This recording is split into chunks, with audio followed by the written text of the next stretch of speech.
Howdy ho, Facebook friends. I actually am doing a 21-day Facebook Live challenge. Today's day 5, and I thought I could get away with not doing my own because I had actually recorded one using some cool technology with a friend of mine, and I can't get it to post on my wall. And I can't figure out how to get the link, and she's to post on the challenge wall, and she's a couple hours ahead of me and probably way into her Friday night. So I just thought, what the heck, just to be safe, I will do one on my own. And for all of you that have been enjoying my feeds, my little videos here, I figured, why keep you waiting till tomorrow? So one of the things that we talked about was, she interviewed me about the power of desire, and I was in a group with women that are all about their businesses. She runs a business networking group for women, and a lot of them been asking for self-care. So we talked about desire, we talked about self-love, and I want to give you a couple little highlights with a few little extras on the power of desire and self-love so that you too can have it. I was sharing a story with a friend of mine. Actually, I'm all shined up because I just got a massage, which is totally needed. I've been away for several weeks, 6 weeks, and where I was away in New York, there's not a lot of resources as far as massage therapists that can come to your door because we're kind of in the middle of nowhere on this lake. And so it's the first massage I've had in a while, and it feels so good, so good.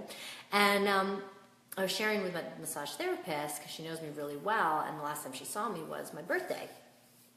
I had flown back to New York in early May and was doing a 10-day silent Vipassana retreat, and really desired to be back for the early part of June to celebrate my birthday in the new home that we had just moved into and with all of my LA friends, which I have more of in LA.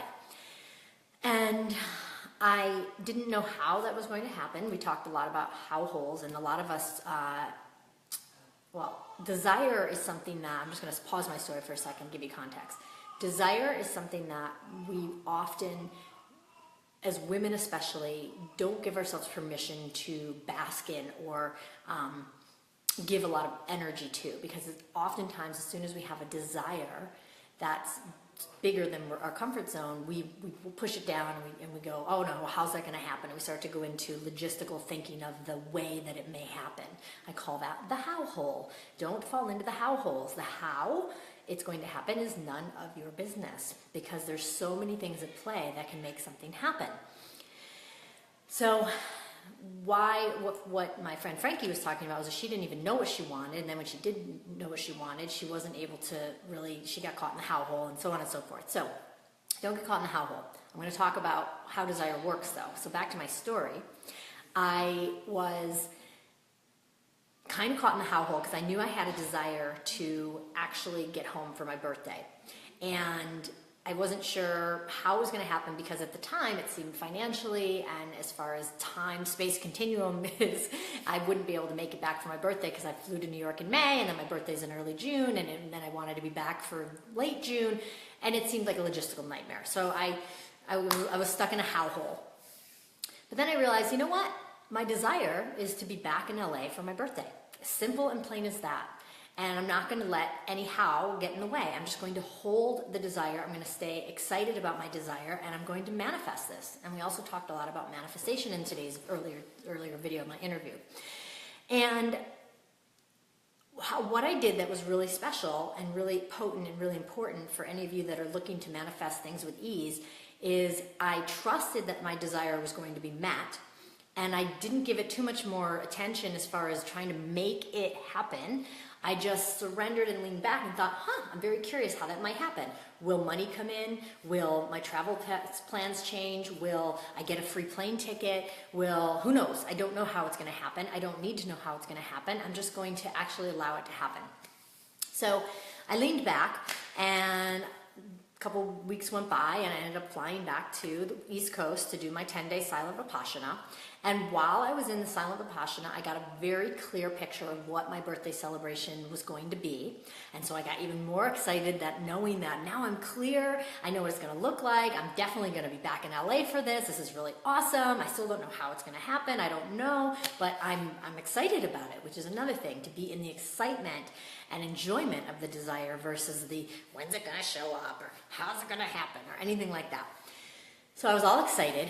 The day I got out of my 10-day silent retreat, I got on the phone with Rano, my husband, and I shared how excited I was about, coming back a couple weeks from now to get to my nice, thanks for the thumbs up, Jessica. Nice to see you here. And I was getting really excited about it. And he said to me, it's not going to happen. It's not going to happen. He goes, it's too much, blah, blah, blah, money, this, time, this, now, all, we're not going to be able to spend as much time on the East Coast at our Love Shack, and on and on and on he went, pleading a very good case as to why it wasn't supposed to happen.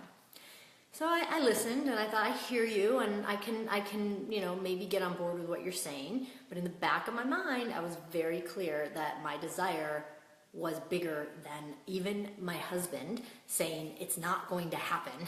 We are not doing this. I need you to be on board with me on this, and so on and so forth.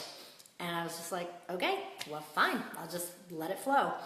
Literally, but I stayed true to my desire. I stayed in the knowingness. I stayed in the expectation of it and the confidence that it would be met regardless of any obstacle that showed up, including that one.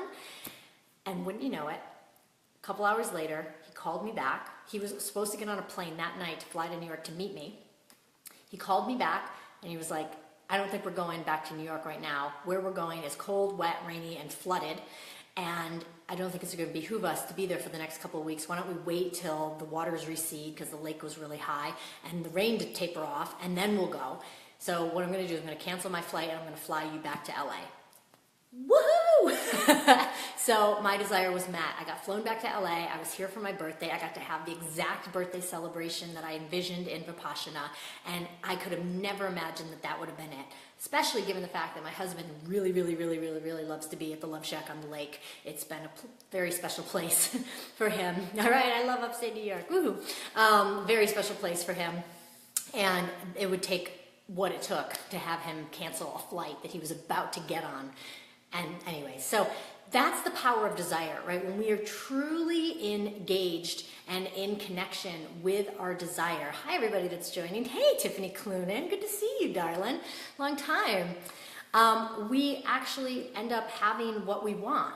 But when we get caught in denying our desire or getting caught in the how hole, how's it going to happen? How? Then we miss the magic of the universe to provide it, and we close off. When I say we get blinders, so we get pie vision, we only can see a part of the possibility, and then we're looking in the wrong direction, and we're not actually manifesting what we truly desire, or we're manifesting it kind of, but there's something off about it. So that's what we didn't go into that depth too much on the earlier video I did that I wasn't able to post here, so I wanted to share this because this is up for me, and I think it's really important for all of you who are looking to manifest something big, or you have a desire for something big and you don't know how it's going to happen, and you're maybe getting caught in the details of how it might happen. Stop. Just get back into the knowingness and the possibility and the joy of the expectation and the magic that may show up to have your desire happen, even when at all odds it might seem like it won't happen. So I want to leave you with that. The other thing I'd said earlier was the importance of self-love, and I will do more videos on self-love, which I think all of you probably have a sense that that's one of the most important things. And if I can find the link and post the video I did earlier today, I talk more about that, and I'll do that. In the meantime, I'm so grateful that all of you have joined me today, and would love for you to continue this journey. If you were inspired by this concept of making your desires come true without having to work so darn hard, I'm going to give you a link right now, because I actually taught a Facebook Live 4-part video series for free, because I wanted everybody to know that desire manifestation is possible, and there's a 4-step process that I followed, and that's exactly what I kind of outlined with you.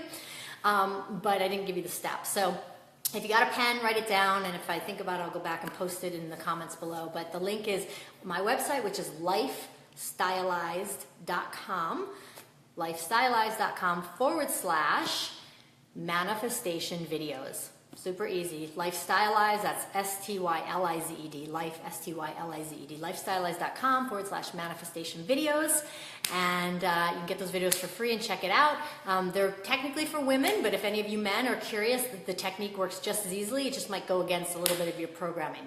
So I invite you to check out that link, check out more of what I'm talking about, and all of you to really awaken a desire that you have right now and to be in the fully joyful expectation of that desire without getting mired in the details and see what happens. Play with this concept and see what you can manifest. It can be small, it can be big. And again, go to that link, lifestylize.com/manifestation videos, and you can get the full 4-step process in detail on how to manifest what you desire with way less effort and a lot more fun. Who's in with that, right? Anyways, yay, good to see some friends here. We got Lorraine, we got Kelly, we got Megan, we got Kathleen. Awesome. So grateful to have you join me. Hopefully you'll catch more of what this was. And I'll be back tomorrow for day 6 of the Facebook Live Challenge, where I'm just going to share some really good, juicy stuff from my life and some of the insights and tips and tools and things that I have to offer.